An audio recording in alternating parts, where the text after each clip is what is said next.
And one of the things I've been looking at in the last couple of weeks is about divine reversal. And that's been such a story of my life, of how God has reversed so many situations from disaster to majesty. The Profile.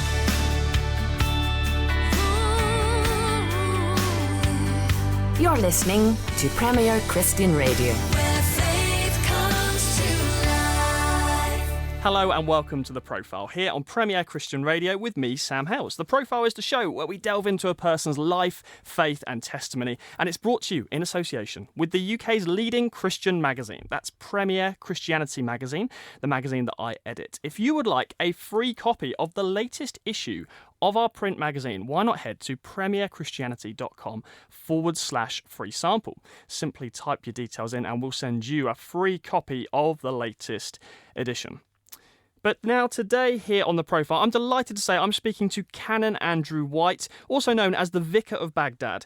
Andrew was previously the Vicar of St George's Church, Baghdad, the only Anglican church in Iraq, until his departure, ordered in November 2014 by the Archbishop of Canterbury due to security concerns. He's the former president of the Foundation for Relief and Reconciliation in the Middle East, and he now heads up a new organisation, Jerusalem Merit. Welcome to the show. Good afternoon, good morning. It's wonderful being with you. Now, I know you began your career actually working in the medical profession, didn't you? So tell me a bit about that, and also when you first sensed a call out of that work into full-time ministry. Well, the story I always tell is when I was 9 years old at school, my teacher said, "What do you want to do when you grow up?" And I said, "I want to be an anaesthetist and a priest." And she said, "You can't do two things." And she said, "You can't be a priest anyway because you're a Pentecostal and they don't have priests." Anyway, I did do the two things. You proved them wrong. You moved on and, as you say, you went from being a medical doctor to being a priest as well. And a Pentecostal at that. There's clearly room in the Church of England for a broad range of expressions, that's for sure. You ended up studying, Christian theology at Cambridge. But I understand you actually switched to Judaism. What were the reason for that? Can I be honest with you? You can. Christian theology was quite boring. And I always had a love for Judaism and Israel and rabbinics. So for my doctorate work, I looked at the role of Israel in Christian theology. And then I looked at something which is in Yiddish, which is the role of the Baal Shem Tov in the Haskalah. Now, none of your people will understand that unless they're Jewish. I'm afraid I don't either. You have to tell me. So it's all about the growth of Hasidic Judaism in Judaism. When the time of modernism was coming, the new group of ultra-Orthodox Jews with the long beards and the ringlets, they developed, and basically they're the charismatics of Judaism. Many Christians would look at the state of Israel today and they would say there's been this amazing return of the Jewish people to the nation state of Israel in modern times. And many Christians would actually see that as a fulfillment of biblical prophecy. Is that a take that you would agree with? I would agree with it, but people say to me, "Do you believe in the two-state solution? Will there be peace in Israel and Palestine as we know it now?" I say no. I don't believe in a two-state solution. And I really don't believe there'll be peace until Yeshua, Jesus, returns. That will be the beginning of real peace. So coming back to some of your story, I'd love to hear a little bit more about your early life and tell me something of your family background, where you grew up, and also where Christian faith first came into the picture for you. I actually was born in the East End of London. Can you tell I'm a Cockney? So I grew up originally in the East End, and I was in a split household, Christian-wise. My father was a strict Baptist, ultra-Calvinist, and my mother was a Assemblies of God Pentecostal, because her father, my grandfather, had been the assistant of Smith Wigglesworth. So I still have Smith Wigglesworth's actual Bible, which I carry around with me everywhere. So that was my early life. Then we moved out of London to the suburbs of Kent, to Bexley. And I did my medical studies, I did my A-levels, and then went off to St Thomas's Hospital and studied at Thomas's and loved it. I loved every moment of my life there.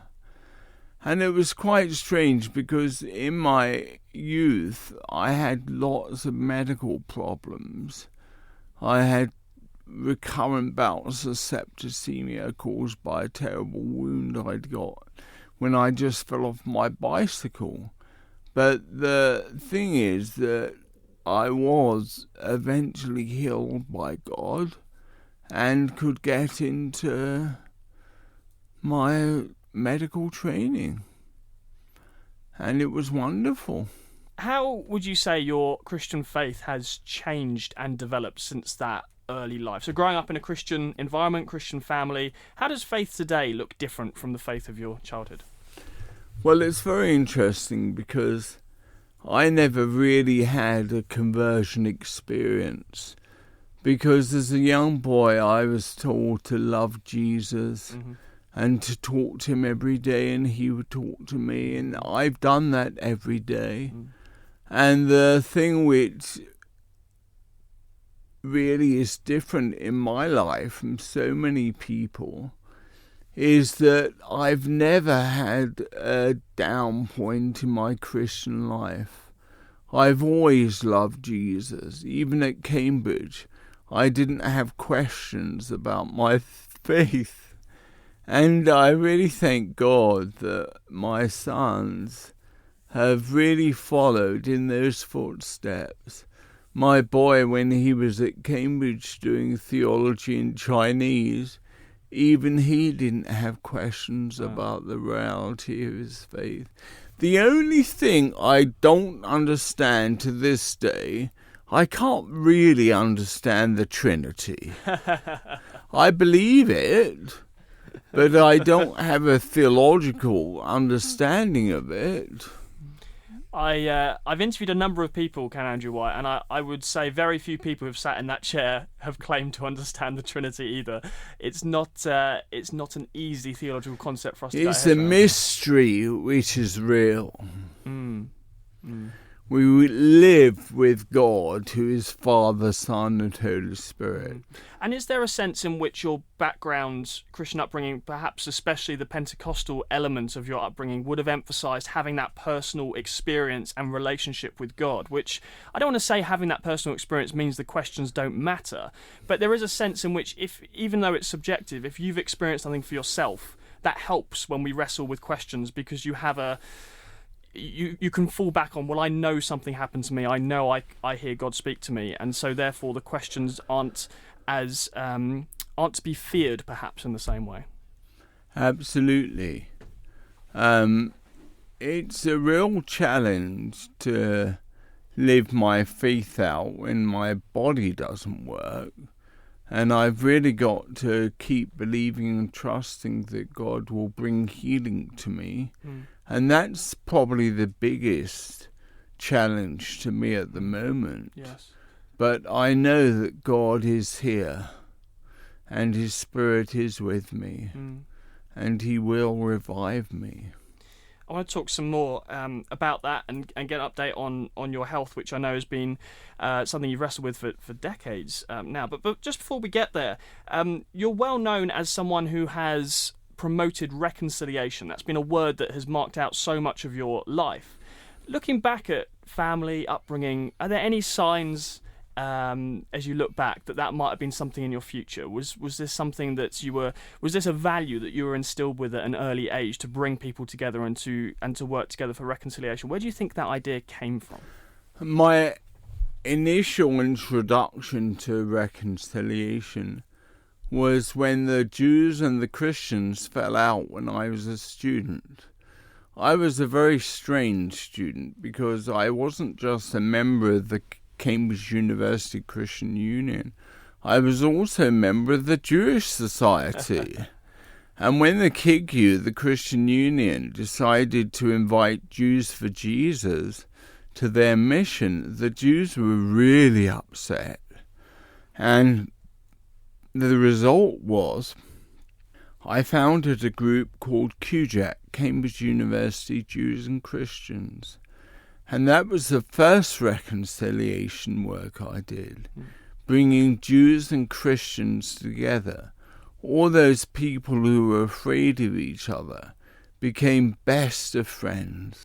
And it's strange that even now I will go to those young people who were our young Jewish students. I will still go and speak in their synagogues in North London, and we are still friends, and we are still very, very close. Tell me a bit more practically about what that looked like. So you had two groups of people on campus who were against each other. How practically did you go about bringing them together? And are there lessons that others can learn from how you bring two people who are very opposed to one another, how we bring them together? Well, it's very interesting because in so much of my work, it has always been, how do we bring enemies together? And I would say that the most important thing to start is to know that when we meet, we eat. And getting food together.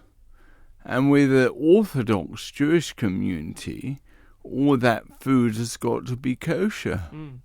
Another really strange thing, I actually became the kashrut officer. That's the kosher officer for the Cambridge University Jewish Society. So I went to Israel and studied at yeshiva, which is where they train rabbis. And so I became a mega expert in the halakha, in Jewish law. And when I was in Cambridge looking after kashrut, the students complained that since I had taken over, the kosher rules had become glatt kosher, which is ultra kosher, because that's what I had learnt. Right. The Christian comes along and makes the kosher laws even more kosher. Tell me a bit more about how that Hebraic understanding and background that was there at quite early on in your life, how that has influenced the way you've read Scripture and how you've understood Jesus. Because many people that I speak to will say, when you start to understand the Hebraic context and cultural background of the Scriptures, some of what Jesus said just starts to make sense in a whole new way. Do you have any personal experience of that as you studied Judaism? It's helped you in your Christian faith? Absolutely, without doubt. I understand my faith through the Judaic foundations of the faith of my Lord, who happened to be Jewish. And so the fact is that I'm a follower of a Jewish leader. I'm a follower of a rabbi. And it upsets me that so many churches fail to understand the Judaic roots of their own faith tradition. One of the things I always say is that we need to listen to each other's stories. Who is my enemy? It is the person whose story I have not heard. And so, in listening to the stories of each other, we begin to see who each other really is. And our enemies become our friends. I'm aware we're just, at the time of recording, we're days away from a general election in this country. And many people, including the chief rabbi, raised concerns about the leader of the opposition in Jeremy Corbyn, even suggesting that he has not just allowed anti-Semitism to flourish in the Labour Party, but he himself might be guilty of anti-Semitism. Quite unusual circumstances to be in, with the chief rabbi saying that. Do you share his concerns? What do you think? I'm an impartial journalist asking the questions. I totally, utterly believe that.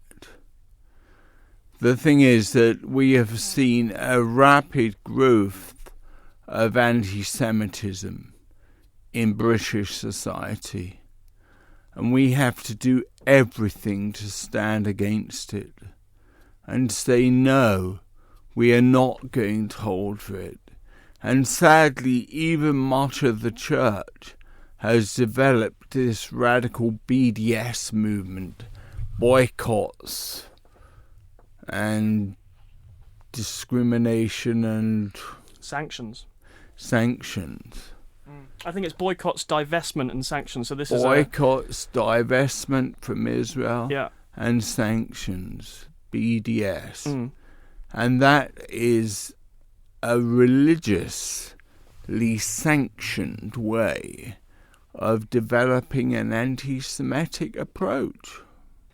Bringing it back to your life once again, we have to talk, obviously, about the time you spent in Iraq. As I said, for really most of your life, I think you've been known as the vicar of Baghdad, the only Anglican priest in that city. And I mean, there's so much to cover. Only to start with. We'll come on to that, but let's begin with 2003. So this, of course, was when the invasion of Iraq took place, and you were living and working in Baghdad. What are your memories of that already period? Before the war, I was there. What are your memories of that period? It was one of the greatest periods of my life. Everything we had hoped for happened. And sadly, what happened afterwards wasn't good.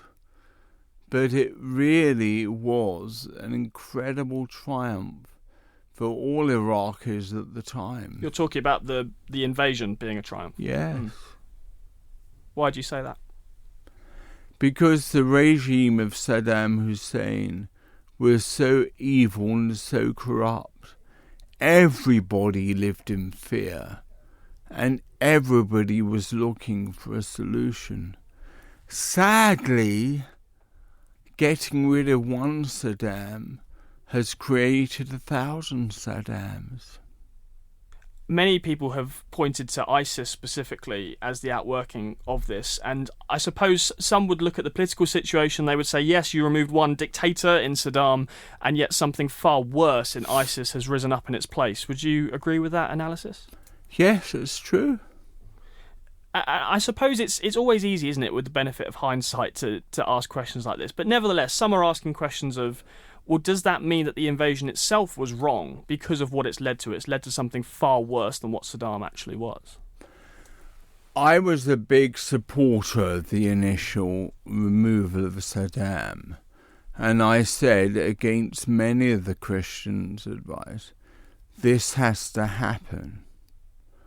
But what happened afterwards was horrendous, and the coalition were not prepared to move a nation from bigotry and disaster to democracy.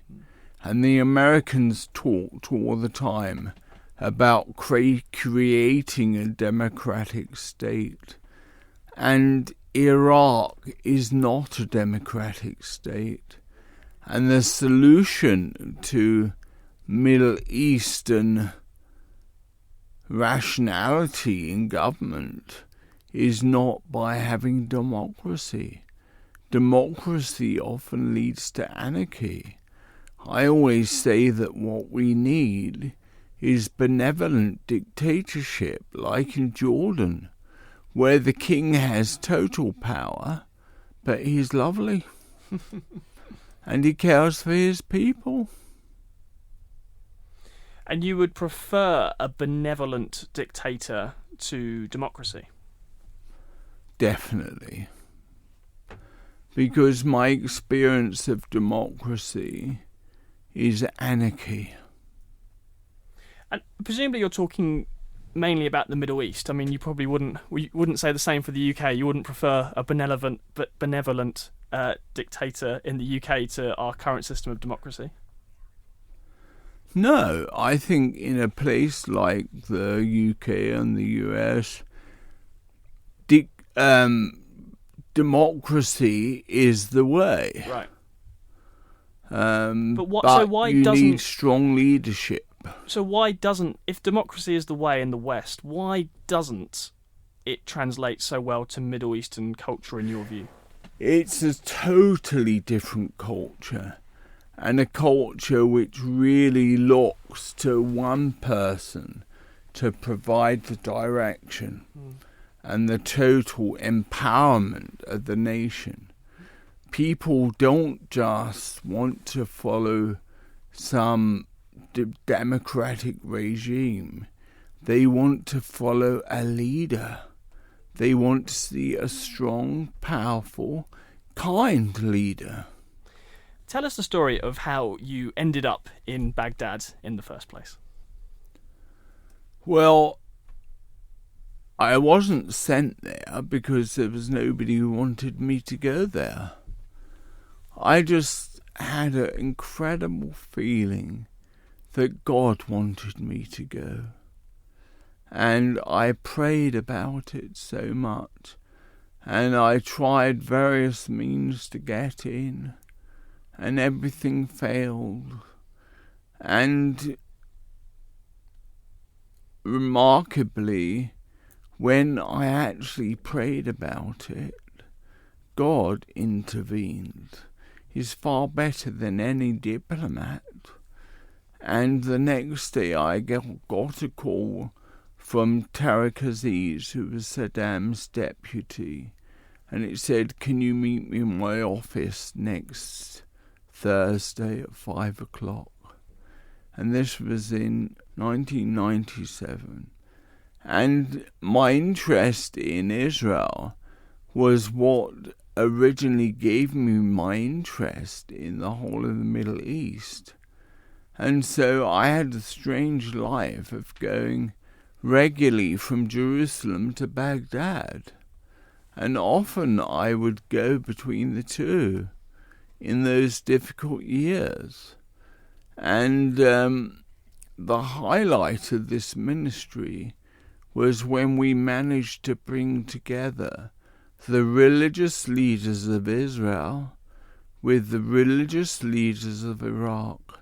And we met in Cyprus. And one of the chief rabbis, who was so worried about meeting with these Shiite leaders because of Iran and everything else, at the end of our 3 days together, he said, "I have 3 words to say. Fear is cancelled." The Ayatollah spoke up and said, "I hated you Zionists. I came here, I looked in your eyes, and you became my friends." It's an incredible story, and perhaps rather strangely, it almost reminds me of some of what we see on social media. And the reason I say that is you'll find when people are behind keyboards typing messages to each other, they can be quite nasty. And yet you think when those two people are in the same room, they would never dare say those words. Because, like you say, there's something that happens on a human level where we look into the person across the table and actually and see them in a different way. Yes, I get fairly nasty messages, but I also get very, very good messages. And I communicate with the world, really, via Facebook. I noticed you're very active on social media. And every week, I still on Friday night I publish a Parsha, the Jewish reading for the week. And so all of those key aspects of my life are all demonstrated in my social media. Yeah. I suppose you see it overall as in that sense, a force for good and something to be embraced. I do. I know that a lot of people tell me I shouldn't be doing it all Really? the time. Who tells you that? Oh, everybody. Most people. What are their reasons?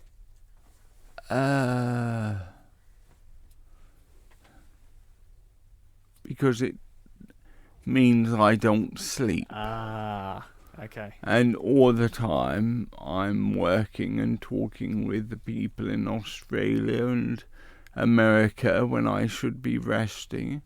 And I'm not really a great believer in resting a lot. I might have guessed that from looking at your CV and all that you've been involved in. It doesn't look like there's been a lot of resting. It looks like there's been a lot of meetings, a lot of speaking, a lot of raising funds for your work. Do you find it hard to switch off? Yes. Yes, very hard. You're listening to Premier Christian Radio with me, Sam Hales. You've joined us for The Profile this afternoon, and my guest today is Canon Andrew White. We'll be hearing lots more from him right after this. Premier Christianity magazine. In this month's issue, Artie Kendall unpacks the problem with living for the praise of others.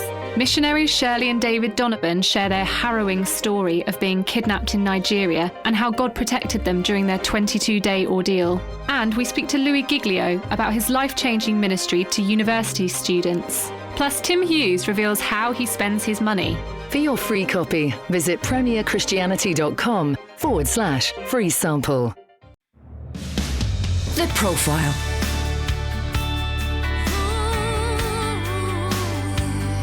You're listening to Premier Christian Radio. Where faith comes to life. Welcome back to The Profile here on Premier Christian Radio with me, Sam Hales. My guest on the show today is Canon Andrew White, commonly known as the Vicar of Baghdad.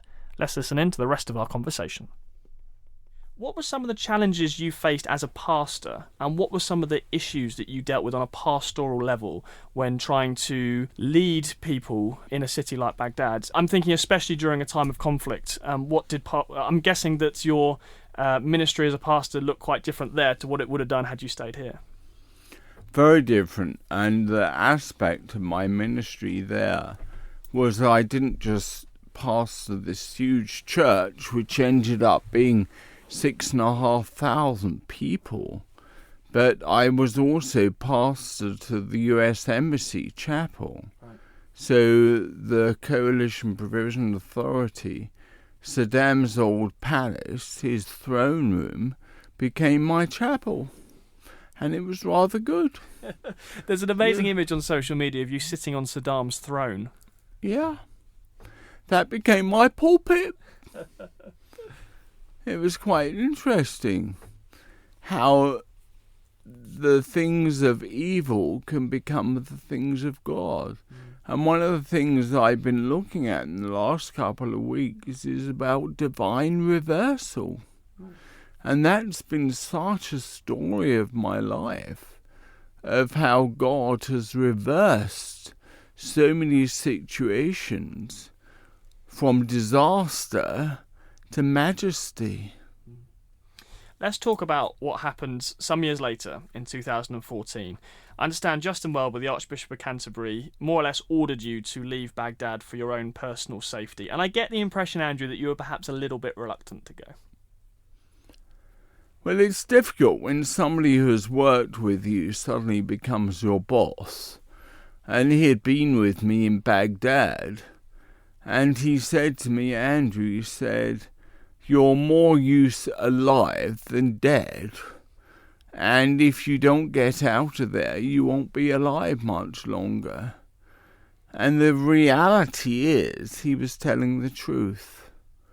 And ISIS were at that point literally surrounding us. And I had to leave. And that's when I started setting up our ministry in Jordan. But what of the people you were leaving behind? I mean, you mentioned the church at its height was 6,500 people. It must have been very difficult for you to say, okay, that's fine for me, I can come back to the UK, I can go back to relative safety. But you were leaving behind Christian brothers and sisters who were facing death. Exactly. And so many of our people had gone back to their original home in Nineveh. Right. They were originally from Jonah land, but ISIS then settled in Nineveh and started destroying everything there. I always used to say to my people, I will not leave you, don't you leave me. When I left and went to Jordan, something really incredible happened. All my people started leaving for Jordan as well. And so today, most of our work there, all of my work there, is with my same people who I had in Baghdad. They are with me now. I love them. I care for them. They care for me. They love me. And it's wonderful to see how, after so many years and so many difficulties, God is still working. Am I right in thinking that it's currently impossible for either you or for your people in Jordan to go back to Baghdad? Certainly impossible for my Iraqis. All of them say we will never go back. They have lost their homes, their businesses, their finances. Everything they had has been taken from them. And it just reminds them of constant disaster. And so most of them now are actually ending up going to Australia. Wow. They used to go to Canada, so I've still got lots of my people in Canada or in America, but now it's mainly Australia. And I have tried to keep in contact with my people when they leave, and it's quite a long way to Australia. Hence being up late at night on Facebook, keeping in touch. Exactly. You would be, wouldn't you? I'm aware that you supported the initial invasion of Iraq in 2003 and the need to remove Saddam. Thinking now about ISIS, is there a political solution similar to that? I mean, what is needed to deal with this problem that I think we're agreed is much worse than the problem under Saddam, the problem we now have of ISIS? Is more Western intervention now required? Well, the Western intervention has taken down a lot of ISIS's work. So that's really good. So I think we're at the stage now where real rebuilding and restoration needs to take place. And there have been terrible riots in Iraq in the last few weeks. There have been mass demonstrations. Key leaders have been killed in places like Karbala and Kadamia. And they really need a new government. The Prime Minister has been basically ousted, and there's nobody to take over. It's very, very difficult. I believe it was in your 30s when you were diagnosed with MS. That's a condition that, as far as I understand it, there isn't a cure for. No. So tell me about your health now. Are you in pain right now? No, I was last night, but not now. Right. So is this managed then due to medication? I usually, if I do the right things, I can keep going. But I understand you've actually been involved in really pioneering of, stem cell therapy, which I don't think was done before. So tell us some more of that story. No, when I was in Baghdad, one of my colleagues, an Iraqi hematologist, actually started harvesting my own stem cells and injecting them back into me.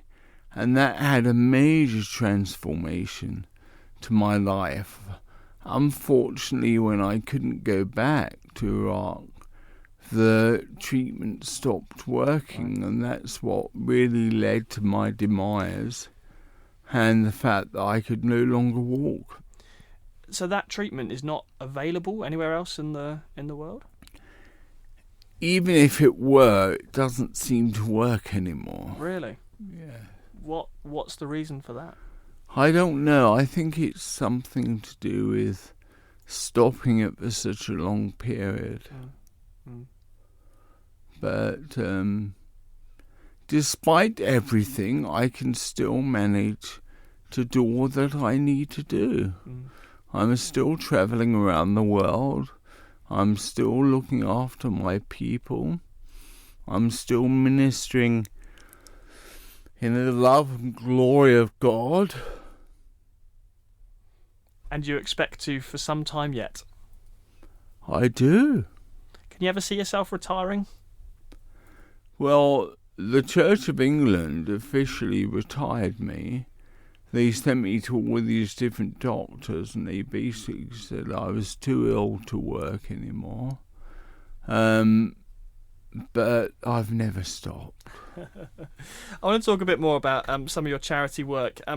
I think even today, perhaps still best known for your work with Foundation for Relief and Reconciliation in the Middle East. But you did, you left that. I want to talk about the circumstances surrounding that, because at one point the Charity Commission got involved, and they believed at one point, or at least investigating, that your organisation might have paid money to Islamic State in return for the release of slaves. But after the investigation, you were cleared of any wrongdoing. What happened there? Why did they even think that might have taken place? Well, because they knew that we were getting back people out of sex slavery, and at no point did we ever pay any money, but it appeared like that.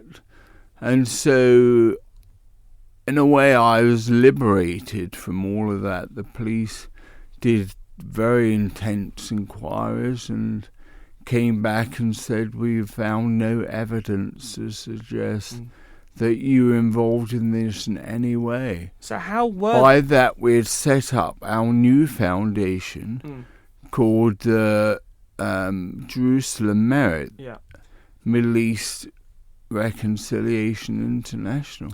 So how were those slaves freed? As you say, it wasn't a question of paying money to ISIS, but like you say, you were involved in freeing slaves. How did that take place? It was purely through connections, people we knew.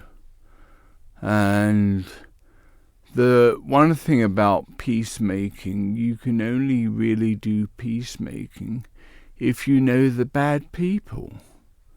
And we knew the bad people because we've always done things with them and for them. I know previously you were involved in hostage negotiation and all sorts of other things on a political level. But how, again, help me understand how this works. You call someone up who's a bad guy, who's a terrorist, who's got a slave. What do you say? Let the slave go, please? And they do? I mean, how do these things actually work? No, hostage negotiation. I've been involved in many, many hostage cases, well over 150. And I've managed to successfully release probably only 58 people. Wow. But that's 58 people more than most others have ever released. But what you have to do is to form long-term relationships. Some of those negotiations went on for over 6 years. So there's no quick deals here. Are you still involved in trying to free slaves around the world? No, I'm not. And amongst Iraqis, there are very few slaves now. So the whole nature of my work has changed very considerably. And I'm really focusing still on what we can do to help our refugees. Yes, we'll come on and talk more about Jerusalem Merit. Just before we get there, though, you said at the time that you were, I quote, kicked out of your charity, the Foundation for Relief and Reconciliation in the Middle East. Now, they dispute this. So what actually happened? How did that relationship come to an end? No, I don't think I was kicked out. That's what you said at the time. I did say that at the time. Basically, I was told to retire. And they had medical advice to tell them that. And it felt like that. But it wasn't exactly that, no. So let's talk about Jerusalem Merit. It's the new organisation that you've launched. And as you mentioned, a lot of it, as I understand it, is involved in Jordan with refugees who were previously in Iraq. But tell me more about what Jerusalem Merit was set up to do and what you're currently working on. Well, very much to continue our work of reconciliation and relief work and bringing together enemies to help them become friends and helping those who've been left destitute to actually find hope and a future. And so it's very exciting work. And we are seeing these things happen. Do you feel like the Charity Commission are after you a little bit, though? Because I noticed the Charity Commission have also investigated Jerusalem Merit. Yeah, it's difficult because when you've got this history, people are always suspicious, but the wonderful thing is that they haven't got anything that they can find, which is worrying. And there is a real concern of any organisation, particularly working with persecuted Christians, to actually know that they have got society behind them.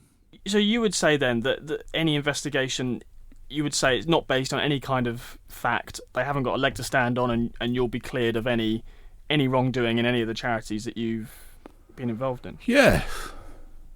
It does beg the question, though, why? I mean, because for the Charity Commission to investigate you once is strange, but twice in two separate organisations, you've got to understand, for some people that will raise questions. I think this is concerning. Why the Charity Commission looking into Canon Andrew White? What's your response to those who might be concerned to hear that?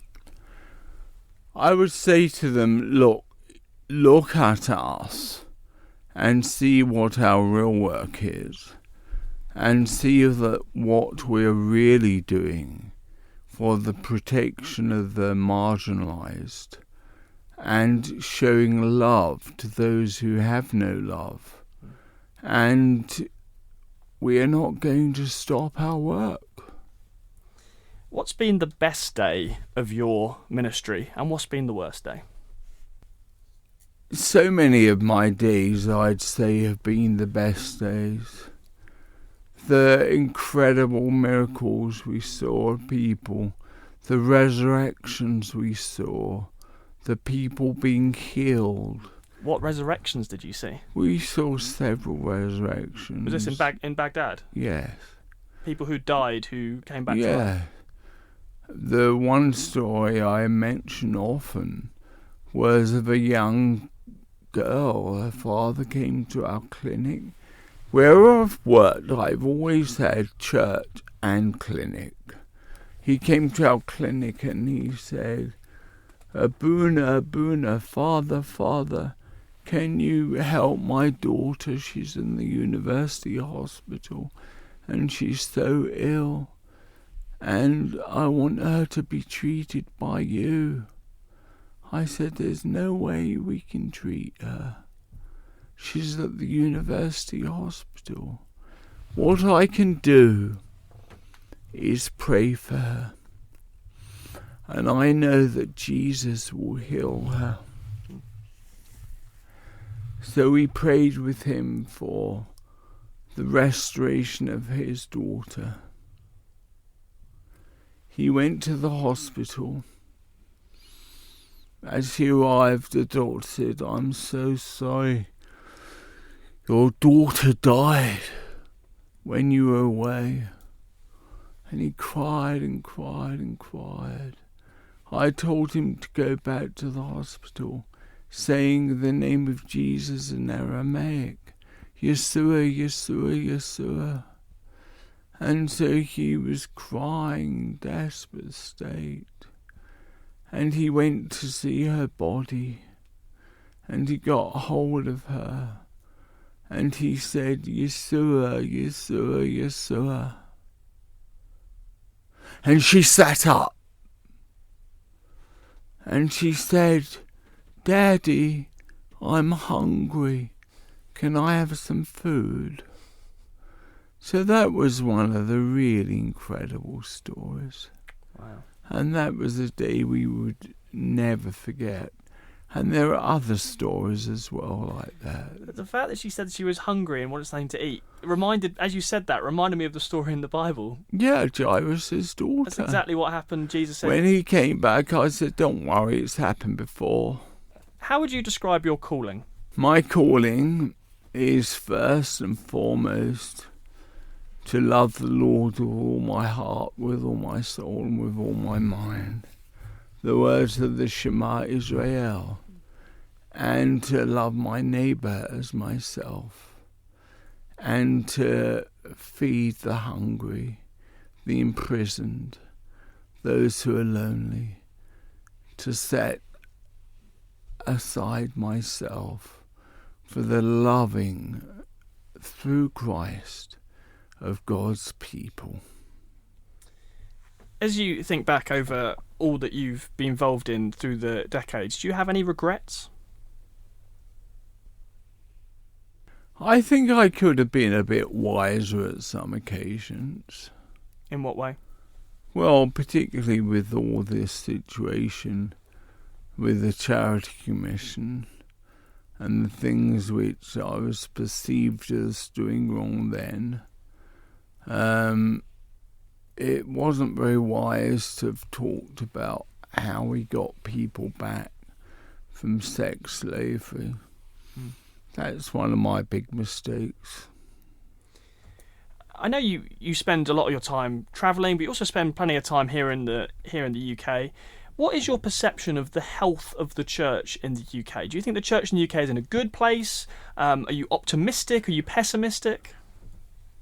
Well, I have seen so many churches here, and where there is a real openness to the Holy Spirit, there is a real hope. And that is what I have hope for. A church which is on fire with the love of God. A church which is desperately in love with the Messiah.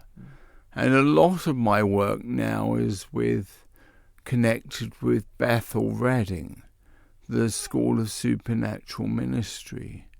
And that's been amazing because it's enabled me to take this whole mission story to another level, but as a glory story, seeing the glory and the power of the Lord at work. Both the story you mentioned earlier of the person being raised from the dead and also talking about Bethel, which is a church obviously associated with many miracles, makes me wonder, do you think we as Christians need to be bolder in praying those prayers to see the supernatural happen? Do we need to be a bit bolder about praying for healing and believing that God can do miracles? Absolutely. And we need to also be bold at how we minister, because people who are ill, including me, have been through a very difficult time with so many Christians. You know, I've had people saying to me, if you really had faith, you'd be healed. You just haven't got faith. You're not a real believer. And the Lord is saying, I'm with those people. I'm holding their hand. I'm not leaving them. And so we need to know the glory of God in a new, radical way and expect mighty things.